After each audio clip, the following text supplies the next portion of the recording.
হাজিরিন, এ পর্যায়ে আপনাদের সম্মুখে মুজাদ্দেদে জামান রহমতুল্লাহ আলাইহির জীবন আদর্শ এবং কর্ম বিষয়ক বক্তব্য নিয়ে আসছে হাফেজ মুহাম্মদ আল আমিন, জামাতে শরহে বেকায়া। হাফেজ মুহাম্মদ আল আমিন।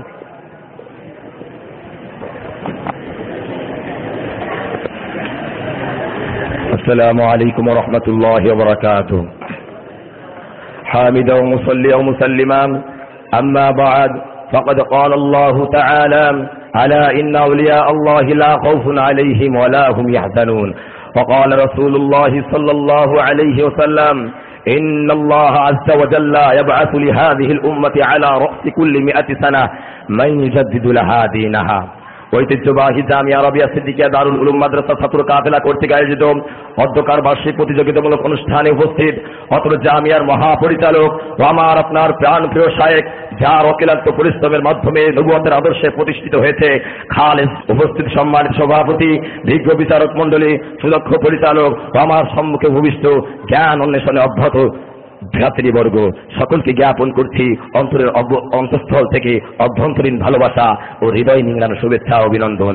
সম্মানিত উপস্থিতি, ঐচ্ছিক বিষয় দুটির মধ্যে আমার চয়নকৃত বিষয় কুতুবুল আক্তাব আজহারুল ইসলাম সিদ্দিকী রহমাতুল্লাহ আলাইহি এর জীবন ও কর্ম, এ সম্পর্কে সময়ের সংক্ষিপ্ত পরিসরে কিঞ্চিত আলোকপাত করার প্রয়াস চালাবো ইনশাআল্লাহ।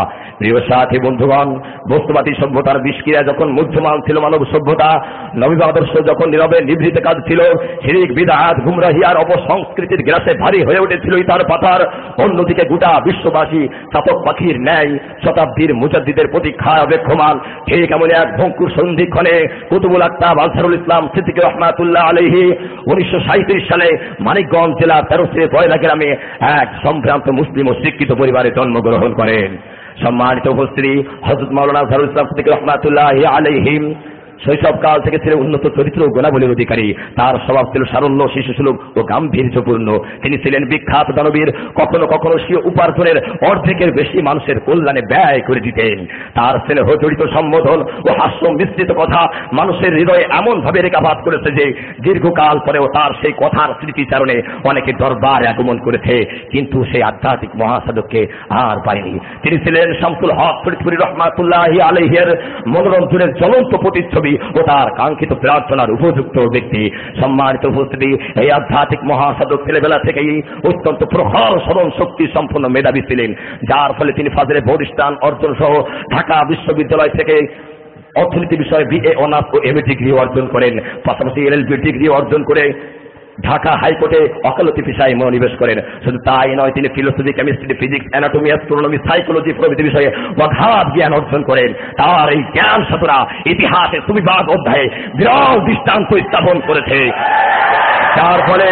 যার ফলে মানব সমাজ তাকে কুতুবুল আক্তাব, মুজাদ্দিদ মিল্লাত সহ নানান উপাধিতে ভূষিত করেছে।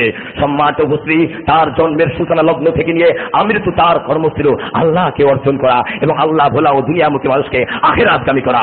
তার এই মূল কর্ম লক্ষ্য উদ্দেশ্যকে বাস্তবায়নের সামনে রেখে জীবনের ধারাবাহিকতায় তিনি কিছুকাল দেবন্দ্র কলেজে অধ্যাপকের দায়িত্ব পালন করেছেন। তার ছাত্র কলিগদের ভাষ্য অনুযায়ী তিনি ছিলেন জ্ঞান, বিজ্ঞান ও প্রজ্ঞামতার অসাধারণ ব্যক্তিত্ব। তার পাঠদানে ছিল জাতিময়তা, বার্জিত সাবলীল ভাষা, জ্ঞান, গন্ধ ও মাধুর্যপূর্ণ আলোচনায় ভরপুর।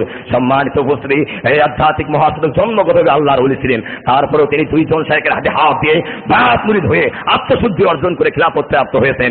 অথবা মান সম্মান প্রতিপত্তি বর্জন করে শুধুমাত্র নিজ শায়েখের নির্দেশ পালনার্থে 1965 সালে মানিকগঞ্জ দরবার শরীফ প্রতিষ্ঠা করেছেন এবং সমগ্র বিশ্বে ইসলামের আলো ছড়িয়ে দেওয়ার জন্য আহার নিদ্রা বিশ্রামহীন পথব্রজে বা কখনো বা দ্বিচক্রচালে চড়ে হাড় ভাঙা পরিশ্রমকে মানুষদেরকে হিদায়াতের পথে আহ্বান করেছেন, যার ফলে লক্ষ কোটি পথভ্রষ্ট মানুষ পথের দিশা লাভ করেছে। শুধু তাই না, তার বস্তুনিষ্ঠ অনলবর্ষী বক্তব্য ও তার বলিষ্ঠ খোরধার লেখনী ছিল বাতিলের আতঙ্ক আশেকের রুহানি খোরাক। তিনি ছিলেন সদিকীয় সুরকার, যার বাস্তব প্রমাণ তার সুরকৃত গজল, আজান ও সূরা হাসরের মধ্যে বিদ্যমান। তিনি ছিলেন সুসাহিত্য আকাশচুম্বী কাব্যিক প্রতিভার অধিকারী।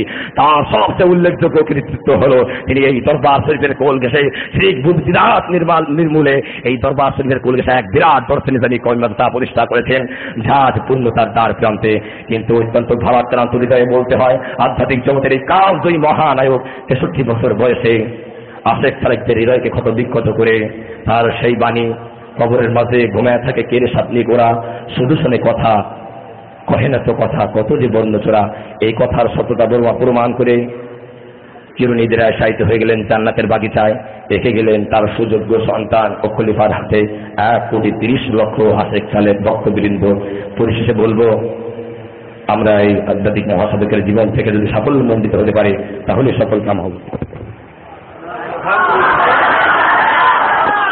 ধন্যবাদ মুহাম্মদ আল আমিনকে তার এই সুমধুর বক্তব্যের জন্য। সম্মানিত শ্রোতামণ্ডলী, আমাদের এই ছেলেরা যদি রাতের রাত আমাদের আল্লাহর কুতুবের জীবনী নিয়ে তারা আলোচনা করে, তাহলে আমাদের ওই ছেলেরা আলোচনা করতে পারবে। এগুলো আমাদের শায়েখের অবদান বলি আলহামদুলিল্লাহ। সম্মানিত শ্রোতামণ্ডলী, উক্ত বিষয়ের উপর